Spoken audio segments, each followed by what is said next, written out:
से बहुत सारे अमीर नमूने हैं जिनको अल्लाह ने पेट भर के मालो दौलत दी है, लेकिन फिर भी इतनी इनसिक्योरिटी है कि इनको करोड़पति होने के बावजूद ये डर लगा रहता है कि कोई उनसे उनकी दौलत ना छीन के ले जाए। डिलीवरी देने आते हैं उनका कभी नहीं होगा। तो मैं क्या करती हूँ, मैं कहती हूँ ड्राइवर को बुलाती हूँ, मैं कहती हूँ जाओ चेंज लेकर। जब आप उनको खड़ा रखेंगे ना और उनकी अगली डिलीवरीज लेट होंगी। निशा यासिर जो बोटॉक्स की वजह से एक्सप्रेशंस भी नहीं दे पा रही, उसको इस बात की फिक्र खाई जा रही है कहीं फूड डिलीवरी वाले राइडर्स उसके करोड़ों की जायदाद लेके खा ना जाए। ये लोग इतनी डिल्यूजन की जिंदगी गुजार रहे हैं कि इनको गुर्बत से, स्ट्रगलिंग इंसान से, मजदूरी करने वाले से घिन आती है। इतनी हकारत से इस औरत ने वट्टे जितना मुंह भर के ये कह दिया है कि राइडर्स जो है वो जानबूझ के अपने पास चेंज नहीं रखते ताकि कस्टमर्स को ना चाहते हुए भी ना उनको एक्स्ट्रा पैसे देने पड़े। 100, 50, 200, 300 अगर किसी राइडर को एक्स्ट्रा देने पड़ जाते हैं तो निदा बाची आपने उससे कंगाल नहीं हो जाना और ना ही राइडर ने रातों रात लखपति बन जाना है। फूड डिलीवरी राइडर बनना वही इंसान चूज करता है जिसके पास हक हलाल का रिस्क कमाने का और कोई रास्ता नहीं बचता। भीख मांगने से बेहतर, कर्ज लेने से बेहतर ये लोग इस बात को समझते हैं कि दिन के 14-14 घंटे सड़कों पर घूम घूम के, खज्जल खुआर हो के,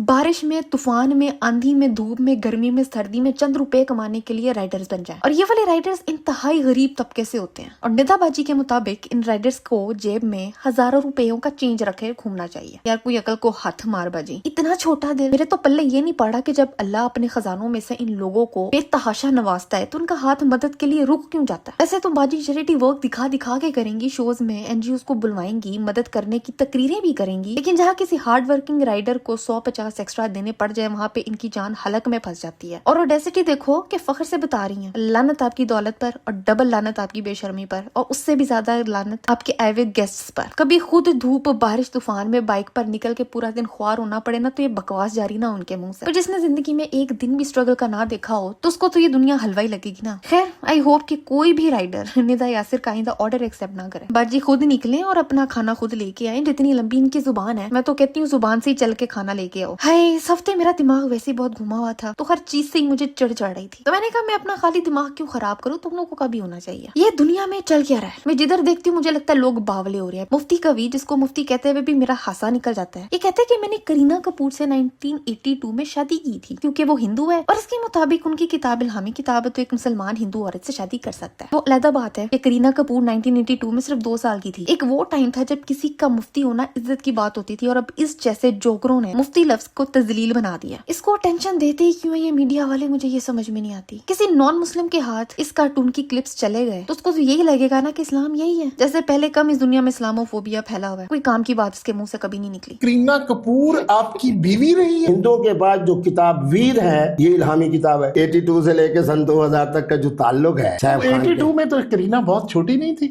अभी तो फुल जवान थे। इंस्टाग्राम स्क्रॉल किया करते करते रबीका खान की ना खत्म होने वाली शादी नजर आ गई। यार मैं 10 साल की थी जब इसकी शादी शुरू हुई थी और अब मैं 100 साल की हो चुकी हूँ, उसकी शादी खत्म नहीं हो रही। 25 अप्रैल को बात पक्की हुई तो ये दुल्हन बनी, फिर 26 मई को मंगनी हुई तो ये फिर दुल्हन बनी, फिर 26 जून को निकाह हुआ फिर दुल्हन बनी, फिर 27 जून को कवाली नाइट हुई फिर दुल्हन बनी, 26 नवंबर को दुआए खैर हुई तो फिर दुल्हन बनी, 2 दिसंबर को रुखसती हुई तो दुल्हन बनी। और मुझे कितनी दफा इस औरत को दुल्हन बने देखना पड़ेगा, मुझे नहीं देखना, मैं नहीं देखना चाहती। यार ये एक्सट्रीम्स है इस मुल्क की कि एक तबका है जो कि शादी पर करोड़ों रुपए उड़ा रहा है और एक तबका वो है जो बगैर खाना खाए सोने पर मजबूर है। खैर फिर थोड़ा और स्क्रॉल किया तो देखा रजब भट्ट खुलेआम औरतों से टिकटॉक पर फ्लर्ट कर रहा है और उसकी अम्मी उसको नेक साबित करने के लिए कुछ भी बोल रही है। मैं तो सर पकड़ के बैठ गई। और फिर 2 दिन पहले डकी भाई की वीडियो देखी तो उस पे कॉन्स्पिरेसीज कानों में पड़ रही है। इस मुल्क में ये इंसाफ है कि कोई भी अफसर ही बोल देता है कि यहाँ जज भी मैं हूँ, वकील भी मैं हूँ, कानून भी मैं हूँ।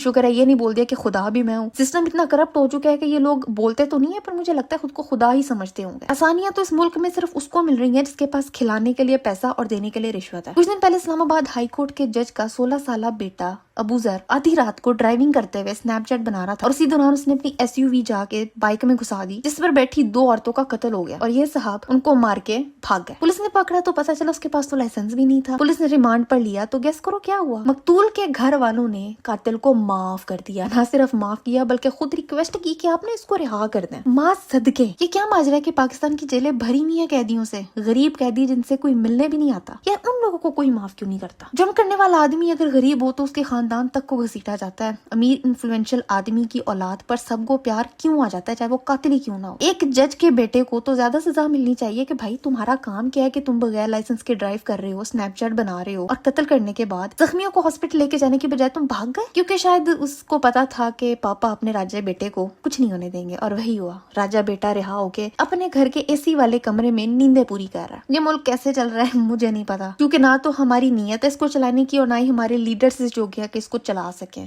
खैर तुम बताओ, तुम्हें क्या लगता है पीका खान की शादी कब खत्म होगी और इसके कितने वलीमे होंगे? मुझे नीचे कमेंट्स में लिखो। और आज के लिए बस इतना ही था। मैं मिलती तुमसे अगली वीडियो में एक नए टॉपिक के साथ।